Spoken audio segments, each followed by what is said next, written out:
প্রিয় দর্শক শ্রোতা, আসসালামু আলাইকুম। সুইডেন ইউরোপ মহাদেশের উত্তরে উত্তর সাগরের মাঝে একটি দেশ।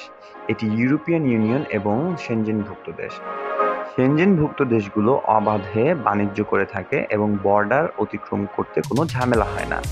এজন্য সেনজেনের যে কোনো একটি দেশের ভিসা থাকলে আপনি অন্য যে কোনো দেশে যেতে পারবেন। সুইডেনে ঘুরতে যাওয়ার অন্যতম প্রধান কারণ হচ্ছে আকাশে আলোর বর্ণচ্ছটা দেখতে যাওয়া। ইংরেজিতে এটাকে অরোরা বলা হয়। এই আলোকে মেরুপ্রভা, আবার উত্তরীয় আলো বা নর্দার্ন লাইটসও বলা হয়। সূর্য থেকে ঝড় উঠে পৃথিবীর এই স্থানে এমনটি হয়। তুষারে ঢাকা সুইডেন, ফিনল্যান্ড জুড়ে এই যে লাপল্যান্ড এলাকা, এইখান থেকে এই নিদর্শন উপভোগ করা সবচেয়ে মজা। মেরুপ্রভা দেখার সবচেয়ে উপযোগী দুটি মাস হচ্ছে মার্চ ও সেপ্টেম্বর, এবং রাত ৯টা থেকে রাত ২টা পর্যন্ত হচ্ছে আদর্শ সময়। সুইডেনে ভ্রমণের সময় আপনি স্টকহোমের প্রাচীন গামলা স্থান ঘুরে দেখতে পারেন, যা ইতিহাস ও সংস্কৃতির মিশ্রণ।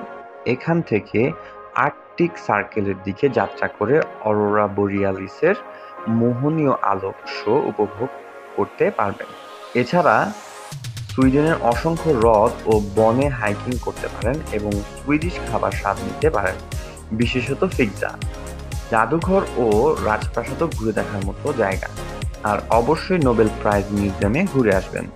স্টকহোমসের সমুদ্র তটগুলোতে সময় কাটাবেন।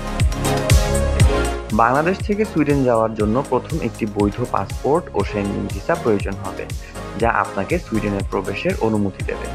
ভিসা প্রক্রিয়ার জন্য ঢাকার সুইডিশ দূতাবাস বা ভিএফএস গ্লোবালের মাধ্যমে আবেদন করতে পারেন।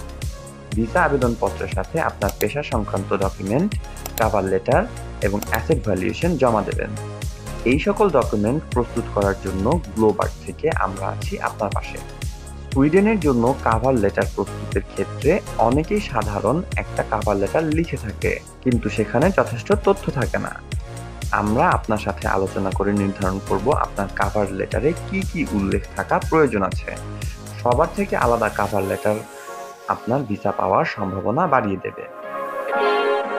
সুইডেনে যেতে ঢাকার হযরত শাহজালাল আন্তর্জাতিক বিমানবন্দর থেকে সরাসরি ফ্লাইট নেই, তাই সাধারণত কাতার, তুরস্ক বা আরব আমিরাতের মাধ্যমে একটা বা দুইটা ট্রানজিটে যাত্রা করতে হবে।